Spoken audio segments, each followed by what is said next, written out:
Join ISBM University. Admissions open. Call 9109333333. आप देख रहे हैं राजधानी की पुकार। मैं आपके साथ फरहीन कुरैशी। नमस्कार, आदाब। राजधानी भोपाल के रविंद्र भवन में आज राजपूत महापंचायत की वार्षिक बैठक संपन्न हुई, जिसमें वर्ष भर के कार्यकाल की समीक्षा हुई। वहीं अध्यक्ष पद पर पदस्थ राघवेंद्र सिंह तोमर ने आगामी चुनाव के लिए रणनीति तैयार करी। आगामी दिनों में होने वाले अध्यक्ष पद के चुनाव को लेकर निष्पक्षता के साथ चुनाव संपन्न होने की बात कही। ऐसी खबरों के लिए हमारे साथ बने रहिए। राजधानी की पुकार चैनल को लाइक, शेयर एवं सब्सक्राइब जरूर करें। भोपाल से गुरु प्रसाद शर्मा की रिपोर्ट। परिचय मीडिया जाना चाहती थी। राघवेंद्र सिंह तोमर, श्री राजपूत महापंचायत की अध्यक्षता का दायित्व था मेरे ऊपर। आज श्री राजपूत महापंचायत की वार्षिक आम सभा, प्रदेश भर के राजपूत सरदार आए थे भोपाल और वार्षिक सभा हुई थी। इसमें साल भर चले जो क्रियाकलाप थे राजपूत महापंचायत के द्वारा, एक महत्वपूर्ण संगठन है ये। सारे राजपूत संगठनों का समन्वय करता है, सर्वस्वीकार सर्वमान्य संगठन है। जो भी विषय ऐसे निकल के आते हैं उन पर यह काम करने वाला संगठन है। तो आज हमारे महासचिव अभय सिंह परमार ने पूरे साल जो क्रियाकलाप हुए, कोरोना के समय जो लोगों की मदद हुई, जो शस्त्र लाइसेंस वाली घोषणा है उस पर जो हुआ, उसके बाद जो सेना में नौकरी लगाने वाले जो विषय है इस पर जो की भी किया, ऐसे विषयों का वृतांत रखा गया सभी सदस्यों के बीच में। इसके साथ ही राजपूत महापंचायत के वार्षिक चुनाव जो है वो घोषित हो गए हैं। पुराने अध्यक्ष ने अपना त्यागपत्र सौंप दिया है।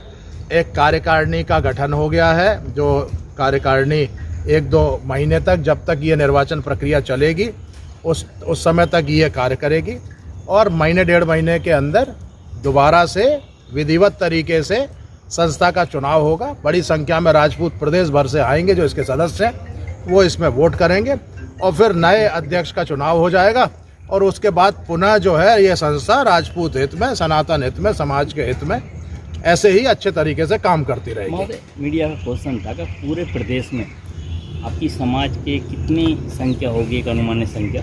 देखिए, बड़ी संख्या है। हुआ ये है, ये भी बड़ा षड्यंत्र है राजपूतों के खिलाफ। पूरी व्यवस्था चल रही है जाति आधारित, लेकिन जनगणना जाति आधारित नहीं हो रही। नौकरियां जाति आधारित, चुनाव जाति आधारित, सब्सिडी जाति आधारित, शिक्षा में जो भी योजना है वो जाति आधारित, लेकिन जनगणना जो है होती है जो 10 वर्ष में, वो जाति आधारित नहीं हो रही। तो हो क्या रहा है कि राजपूतों की जो वास्तविक संख्या है उसको बहुत कम करके सब जगह प्रदर्शित किया जा रहा है। तो कोई ऑथेंटिक डाटा तो है नहीं कि राजपूत कितने हैं। मैं भी अगर कोई दावा करूंगा तो वो फिर उस पर प्रश्न चिन्ह लग जाएगा, लेकिन बड़ी संख्या में राजपूत हैं। अनुमानित संख्या चाह रहा हूं, मिनिमम 10 लाख 20 लाख नहीं, अनुमानित संख्या का। अब देखिए, इस बार हम अपन तो ऐसे देखते हैं कि सामाजिक संस्थाएं जितनी भी बने उनको समाज के अनुकूल नियम कायदे कानून बनाने चाहिए। जे भी संस्थाएं नहीं बनानी चाहिए। तो ये जो जहाँ तक राजपूत महापंचायत की बात है, यहाँ सदस्य की जो शुल्क है वो मात्र 100 रुपये है। 100 रुपये दे करके कोई भी समाज का बंधु इस संस्था का सदस्य बन सकता है। बड़ी संख्या में लोग पहले से ही बने हुए हैं। इसके साथ ही जो है बाई लॉज में 2 वर्ष का कार्यकाल अध्यक्ष के लिए रखा गया है, क्योंकि इससे पहले जो अध्यक्ष थे राघवेंद्र, मैं इसका अध्यक्ष था, तो उनका मनोनयन था, उसको निर्वाचन के द्वारा वो कराने के लिए हमने इस्तीफा दे दिया है।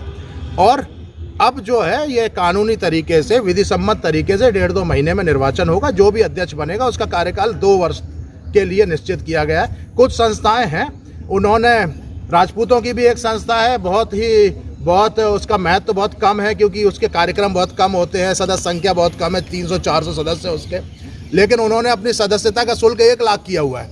उस पर आपत्ति रखी है। सभी लोग इकट्ठे हुए थे, उन्होंने एक राय से बोला कि ऐसे नहीं, अगर आप समाज के बीच में काम करना चाहते हो तो समाज से दूर क्यों ले जा रहे हो संस्था को। तो ऐसे कुछ संस्थाएं हैं जिनका बहुत महत्व नहीं है, लेकिन वो उनको भी अपन रास्ते पे लाएंगे यही काम है राष्ट्रीय राजपूत महापंचायत का, उस पर अपन भली भांति चलेंगे सब। बहुत बहुत धन्यवाद। Join ISBM University. Admissions open. Call 9109 333 333.